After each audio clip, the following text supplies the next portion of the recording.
우리 옆에 있던 분들에게 인사합니다. 애쓰셨습니다. 얼마나 그냥 1월부터 11월 달까지 사시느라고 애쓰셨습니까? 쉼 없이 달려온 것 같습니다. 저도 어떻게 지나갔는지 모르겠습니다. 느껴지는 것은 참 빠르다라는 것밖에 느껴지지가 않습니다. 근데 여러분 늘 기억하시기 바랍니다. 마지막이 아름다워야 됩니다. 할렐루야. 우리 옆에 분을 다시요. 마지막이 아름다워야 됩니다. 처음에는 잘 시작했어요. 마지막이 엉터리가 되면 안 됩니다. 처음에는 내가 참 좀 부족했고 연약했지만 가면 갈수록 우리의 신앙은 올곧어져야 되고 하나님을 향한 마음은 진심이어야 되며 내 삶 속에서 우리 주님의 영광을 드러내는 복된 일은 더 많아져야 될 줄로 믿습니다. 우리가 마지막 달 12월 달을 보내는데 성경 말씀을 우리가 나누는데 우리가 11월부터 해서 12월 달까지 마지막 성경이라 하는 요한계시록의 말씀을 우리가 함께 새벽마다 나누고 있습니다. 반모섬이라는 곳에서 사도 요한은 유배된 삶을 살았는데요. 그곳에서 우리 주님의 임재하신 가운데 우리 주님이 보여주시는 것을 보고 들려주시는 것을 들었습니다. 환상 가운데 정말로 이 땅 가운데 마지막에 어떤 일들이 일어날 것인지 여러 비유들과 상징들을 이렇게 싹 다 모아서 우리들에게 이렇게 보여주시는데 오늘 본문 말씀의 앞선 내용을 제가 잠깐 소개해 보자면요. 천상 하나님의 보좌가 있습니다. 하나님의 그 보좌 위에 원래 하나님의 손에 두루마리가 하나 있는데 이 두루마리는 봉인이 되어져 있어요. 이 봉인된 두루마리 7이 있는데 이것을 하나하나 떼어야 됩니다. 하나하나 떼는데 이 땅에서는 그것을 뗄 수 있는 힘과 능력을 가진 사람이 아무도 없습니다. 그런데 오직 딱 한 사람이 있지요. 그게 누구였어요? 어린 양 대신 예수님이었다라고 우리는 새벽의 말씀을 받았지요. 자, 이 두루마리는요 하나하나 이제 떼져야 되는데 우리가 어제 말씀을 보니까 6장 말씀을 보니까 하나부터 6가지가 떼어졌어요. 예수님의 손에 의하여서. 자, 첫째 인을 떼고 둘째 인을 떼고 셋째 인을 떼고 넷째 인을 떼는데 이 넷째 인까지는 땅의 역사가 두루마리에 기록이 되어져 있었다라고 우리가 어제 함께 말씀을 나눴습니다. 어린 양 대신 예수님께서 첫째 인을 떼니까 거기에서 흰 말이 나왔어요. 둘째 인을 떼니까 거기에서 붉은 말이 나옵니다. 셋째 인을 떼니까 검은 말이 나와요. 넷째 인을 떼니까 청황색 말이 나옵니다. 흰 말은 이 땅 가운데서 인류 역사에서 끊임없이 이루어졌던 전쟁의 역사를 상징한다라고 이야기를 합니다. 이 땅의 전쟁이 사라지는 날을 보셨습니까? 이 땅의 역사를 계속해서 이야기를 해주는 거예요. 우크라이나 전쟁이 3년이 넘게 지금 계속해서 이루어지고 있습니다. 참 전쟁이 멈추는 날이 없어요. 붉은 말이 두 번째 인이 떼니까 붉은 말이 나왔어요. 이 붉은 말은 나라 안에 내진이 일어나고 억압이 일어나고 사륙이 일어나고 폭력이 일어나고 끊임없이 서로를 비방하고 정치적인 세력, 사람들의 여러 가지 이권 다툼을 위하여서 싸우는 내용들이 쭉 우리가 함께 나눠져 봤던 내용이었습니다. 세 번째 인을 떼니까 검은 말이 나왔습니다. 이 검은 말은 이 땅 가운데 힘듦과 어려움과 궁핍과 슬픔과 고뇌를 이야기를 합니다. 이 땅 가운데 사라지지 않는 것이 그런 것들입니다. 이 땅의 역사가 그러하다라는 겁니다. 네 번째 인을 떼니까 청황색 말이 나왔어요. 이 청황색은 죽음이다. 그러니까 이 땅에서 모든 사람들이 그렇게 살다가 죽음을 맞이하게 된다. 이걸 요한계시록에 이 두루마리 4가지의 인을 떼면서 우리 주님께서 우리들에게 가르쳐 주시어 딱 맞아 떨어집니다. 이 땅의 역사는 그렇게 흘러가고 있습니다. 5번째 인을 떼는데 5번째 인은 하늘의 역사를 이야기를 한다고 그랬죠. 땅에만 역사가 있는 것이 아니라 하늘에서도 이루어지는 일이 있었습니다. 이 5번째 인을 떼니까 그런 내용이 나와요. 순교자들이 나옵니다. 하나님의 말씀대로 살았다고 하는 사람들, 끝까지 예수 그리스도의 복음을 들고 어렵고 힘들지만 견뎠던 사람들, 이 사람들이 제단 아래 엎드려가지고 호소를 합니다. 탄원 기도를 드려요. 언제까지입니까? 언제까지입니까? 이 땅 가운데, 저 땅 가운데 예수 그리스도를 믿는 사람들, 하나님을 믿는 사람들을 보호하시고 정말로 나쁜 사람들, 어렵게 하는 사람들, 힘든 사람들, 힘들게 하는 사람들, 이 사람들 빨리빨리 제거해 주십시오. 제거해 주십시오. 막 순교자들이 호소를 하면서 탄식하면서 기도를 해요. 이때 우리 주님께서 그런 말씀을 합니다. 아니다. 조금 더 기다려야 된다. 조금 더 기다려야 된다. 우리 예수님의 마음은 뭐예요? 더 회개하고 돌아올 이들이 있다라는 것이지요. 이것을 이야기를 합니다. 하늘에서는 순교자들이 언제까지입니까? 언제까지입니까? 그들이 이 땅에서도 마지막 죽음 맞기 전에 그런 기도를 드렸지요. 어서 오시옵소서, 마라나타, 마라나타 했던 그 사람들이에요. 우리 주님이 하시는 말씀, 아직은 아니야. 수가 더 타야 돼. 아직은 아니야. 그리고 이제 6번째 인을 뗍니다. 6번째 인을 떼자 장차 세상이 어떻게 멸망될 것인지, 종말이 임할 것인지를 예언하는 내용이 나와요. 해가 빛을 비춰야 되는데 빛을 잃어버립니다. 해가 빛을 잊어버려요. 달이 피같이 변해버립니다. 별들이 우수수수수 그냥 바람에 설익은 무화과처럼 떨어져 버린다. 하늘은 나중에 두루마리가 말리듯이 싹 다 사라져 버릴 것이다. 이 말은요, 이제는 기회가 없다라는 겁니다. 구원의 문은 닫혀버리고 회개할 기회를 더 이상 찾아볼 수 없다라는 것을 우리들에게 가르쳐 줍니다. 이제는요, 이제 오늘 여기까지가 6장의 말씀이었고 오늘 주시는 말씀이 이제 7장 말씀입니다. 이제 7째 인이 떼어져야 되는데 7째 인이 떼어지기 전에 그 중간의 내용이에요. 6째 인, 세상에 대재앙이 일어난다라는 이 말씀, 이 환상을 본 후에 오늘 1절의 말씀은 그렇게 기록이 됩니다. 우리 함께 1절 말씀을 읽어봅니다. 시작.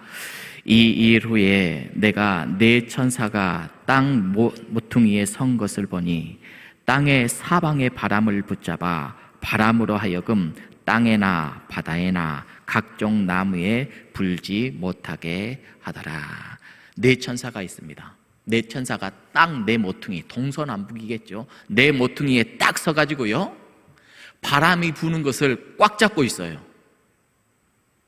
천사들이 바람을 못 불게. 이 바람 자체는 인간들에게 해를 입히는 바람입니다. 그러니까 심판을 이야기를 해요. 바람을 제지해서 세상이 어려움을 당하지 않도록 지금 방어를 하고 있는 거예요. 심판의 바람. 하나님께서 왜 심판의 바람을 작게 하실까요? 아직도 건져낼 사람이 있어요. 여러분, 구원은 우리 주님이 우리들에게 주시는 최고의 선물일진데 그 때를 놓치면 안 됩니다. 그러니 여러분, 오늘 또 내일 또 우리의 신앙이 느슨해지지 아니하도록 날마다 주님 앞에 바르게 살아가는 우리가 되어야 될 줄로 믿습니다. 아직 택한 자손들이 있는데 이 사람들 인침을 받을 시간을 주기 위함이에요. 인친다. 하나님께서는 심판 직전에도 이렇게 회개의 기회, 구원의 기회를 주신다라는 분을 우리는 잊지 말아야 됩니다. 자, 그랬더니요. 자, 사도 요한은요, 또 다른 이 네 천사 말고 또 다른 천사가 올라와서 땅과 바다를 해롭게 할 권세를 받은 네 천사들과 이야기를 나누는, 네 천사들과 또 네 천사들이 이야기를 나누는 부분들을 우리들에게 또 소개를 해주지요. 하나님의 인을 가진 천사가 네 천사들에게 요청을 합니다. 자, 3절 말씀 우리 함께 읽어봅니다. 3절 시작. 이르되 우리가 우리 하나님의 종들의 이마에 인치기까지 땅이나 바다나 나무들을 해하지 말라 하더라. 그러니까 땅 세상의 종말이 오지 않도록 너희들이 꽉 붙들고 있어. 그때까지 우리가 이 땅에서 하나님의 종들의 이마에 인을 쳐야 돼. 인을 쳐야 돼. 이런 이야기인 것이지요.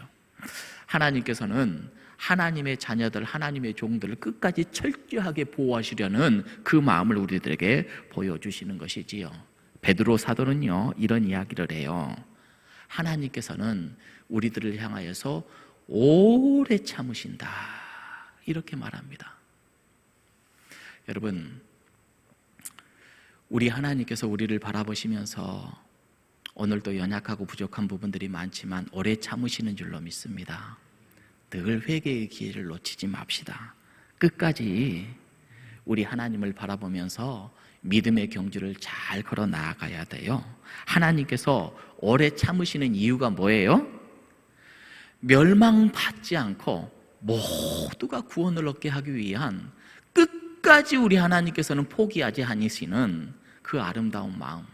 여러분, 심판 중에서도 진노 중에라도 긍휼을 잊지 않는 분이 우리 하나님이라는 것을 우리는 정말로 잊지 말았으면 좋겠습니다. 자, 4절 말씀도 한번 봐볼까요? 4절입니다. 시작. 내가 인침을 받은 자의 수를 들으니 이스라엘 자손의 각 지파 중에서 인침을 받은 자들이 14만 4천 명. 많이 들었죠? 어디에서 많이 들었어요? 이 강단에서 많이 들었습니까? 신천지한테 많이 들었습니까? 요한계시록의 말씀을 가지고 신천지 사람들은 14만 4천 명에 들어야 된다라고 하면서 많은 사람들을 포교해내죠. 여러분들도 한번 초청받은 적은 없나요? 네. 여기서 14만 4천 명은 무엇을 이야기를 하는 걸까요? 이 숫자는요, 상징의 숫자입니다. 하나님의 신실한 백성들 전부를 이야기를 하는 거예요. 여러분, 인간에게 가장 중요한 게 무엇이겠습니까? 우리들에게 가장 중요한 것은 내 이름이 생명책에 기록되어짐을 믿습니다. 영생의 그 반열에 들어가서 그곳에 골인하는 걸로 우리의 인간 가운데서 가장 중요한 것임을 우리는 잊지 말아야 됩니다. 이 목표를 이루지 못하면 실패한 인생이지요. 두말할 것 없습니다. 이 땅 가운데서 아무리 자기의 목표, 자기가 원하는 것들을 다 이루었을지 몰라도 내 이름이 생명책에 기록되지 못하면 이것과 같이 어리석고 이것과 같이 실패한 인생은 없을 겁니다. 땅에서는 잘 살았지 모르겠지만 영생을 얻지 못하기 때문에 그래요. 자, 이 14만 4천 명은 어떤 수인가 우리가 많이 들었을 거예요. 이스라엘의 구약의 12지파를 의미하는 12, 숫자 12와 신약의 12사도를 의미하는 이 12사도 12 곱하기 이스라엘 백성들, 유대인들에게 가장 많은 수는 상징적으로 1000이에요. 이게 안전한 수예요. 완전한 수. 1000이라는 수가 완전한 수에 다 찼다라는 이런 개념을 갖고 있어요. 그래서 12 곱하기 12 곱하기 1000 하니까 몇 명이 나와요?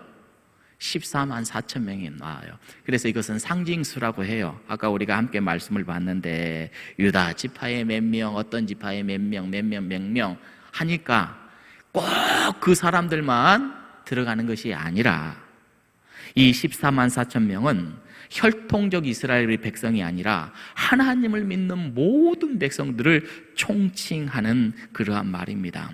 그리스도 안에 있는 성도는 이러한 영적 이스라엘 백성임을 믿으시기를 축복합니다. 우리가 어떤 존재인가? 베드로전서 2장 9절에는 분명히 우리들에게 가르쳐 주지요. 우리 함께 읽어봅니다. 시작. 그러나 너희는 택하신 족속이요 왕 같은 제사장들이요 거룩한 나라요 그의 소유가 된 백성이니 이는 너희를 어두운 데서 불러내어 그의 기이한 빛에 들어가게 하신 이의 아름다운 덕을 선포하게 하려 하심이라. 여러분들은 누구라고요? 택하신 하나님의 백성, 족속입니다. 할렐루야. 또 누구라고요? 왕 같은 제사장들이에요. 또요, 우리들은 거룩한 교회 공동체, 아름다운 나라, 하나님의 소유가 되는 백성인데 우리를 어디에서 불러냈어요? 어두운 데서 불러냈어요. 기이한 빛에 들어가기 위하여서 우리 하나님께서 우리들을 그렇게 부르시는 줄로 믿습니다. 또 하나님께서 부르신 우리들에게 무엇을 원하고 계실까요? 디모데전서 2장 4절의 말씀 시작. 하나님은 모든 사람이 구원을 받으며 진리를 아는 데 이르기를 원하시느니라. 여러분들이 구원받음을 믿으시기를 바랍니다. 진리를 아는 데 다 이르시기를 축복합니다. 머리로만 알지 마시고요, 삶으로 삶을 증명해내십시오. 이게 진짜 아닙니까? 이게 진짜이지요. 여러분, 내 이름이 생명책에 기록되지 못한 채 생을 마감하는 사람은요, 인생의 가장 중요한 목표를 이루지 못한 사람일 겁니다. 실패한 인생일 겁니다. 여러분, 모든 인생들이 피할 수 없는 게 있지요. 뭘 피할 수 없어요? 그렇죠. 히브리서 9장 27절의 말씀 시작.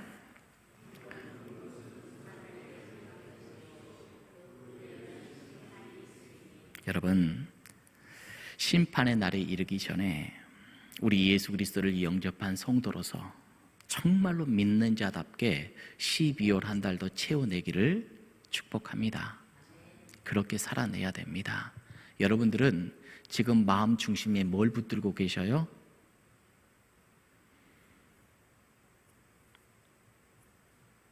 우리가 어디에 매몰돼 살아가고 있어요? 내 인생의 가지 참 많을 겁니다. 무엇을 잘라내야 될까요?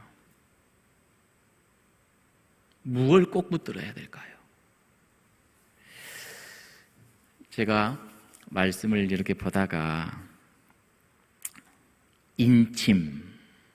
인치다 이 말씀을 묵상하다가 그 생각이 났어요. 어려서 학교에서 운동회를 하잖아요. 운동회를 하면 꼭 하는 게 달리기입니다. 예. 여러분들 달리기 다 잘하시죠? 예. 저는 1등을 거의 놓쳐본 적이 없는 것 같아요. 제가 얼마나 빨랐는지 몰라요. 이래 봬도 제가 그래요. 자, 땅! 소리가 나면 대여섯 명, 67명이 한 자리에서 뛰기 시작합니다. 죽어라! 죽어라 뛰죠. 서로 간에 간격이 벌어집니다. 꼬린 지점에 딱 다다랐을 때 선생님이 거기에 서 있으면서 어떻게 해요? 너 1등, 2등, 3등 이렇게 딱 지목을 해줘요. 그러면 뒤에 있는 누군가가 도장을 갖고 와요. 1등 도장 꼭 찍어주고 2등 도장 꼭 찍어주고 3등 도장 꼭 찍어줘요. 그러면은 이 도장 찍은 거에 대해서 가서 보여주면 뭘 주죠?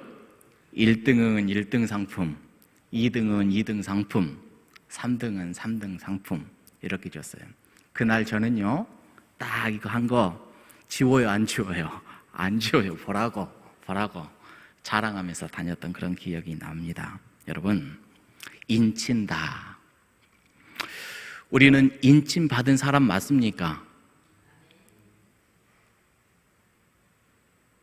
우리 모두는 성령님의 인침을 받은 사람인 줄로 믿습니다. 천국 백성인 줄로 믿습니다. 이 도장은 지워집니까? 안 지워집니까? 절대 지워지지 않아야 되지요? 절대 지워지지 않아야 돼요. 마지막 심판 날에 천국에 보장된 보장된 도장인 줄로 믿습니다. 이제 말씀을 맺을게요. 여러분, 우리 어린 양 대신 우리 예수 그리스도의 대속과 희생, 그 사랑으로 인해서 오늘 우리는 하나님의 거룩한 족속, 백성이 된 줄로 믿습니다. 왕 같은 족속이 되었어요. 빛의 자녀가 되었어요. 여러분, 우리가 인침받은 사람답게 너무 세상에 매몰돼 살아가지 맙시다. 뭐가 우선인지 몰라요. 하나님께 예배해야 되는데 예배는 뒤로 가버리고요. 우리 하나님의 영광을 드러내야 되는데 그거보단 내 이름이 드러나기를 원하고요. 계속해서 요한계시록의 말씀을 보면서 그런 생각이 들어요. 우리의 우선순위가 완전히 사라져버렸구나. 하나님께서는 계속 그럼에도 기회를 주고 계시구나. 심판 중에서도 아직 아니야, 아직 아니야, 아직 안 돼, 아직 안 돼. 근데 우리는 영원한 줄 압니다. 우리의 인생의 마지막 종말이 언제일지 몰라요. 세상의 종말이 언제일지도 모릅니다. 근데 분명한 건 우리들은 하나님의 인침을 받은 사람이고, 인침받은 사람답게 내가 구원의 길을 걸을 뿐만 아니라 내 주위에 있는 많은 이들에게 예수 그리스도의 복음, 구원의 기쁨을 알리며 살아가는 사명이 있다는 것을 잊지 마시기 바랍니다. 대림절이 시작이 됩니다. 우리 아기 예수님께서 이 땅에 오셔서 우리를 살려내시는, 구원해 주시는, 그리고 대림절의 두 번째 뜻이 있지요. 뭐예요? 다시 오시는 예수님. 초림은 우리를 구원하시기 위해서 오셨지만 재림은요, 심판해 주러 오실 겁니다. 이 대림절, 구원의 기쁨과 심판의 엄중함을 생각하면서 하루하루 복되게 지내기를 주님의 이름으로 축복합니다.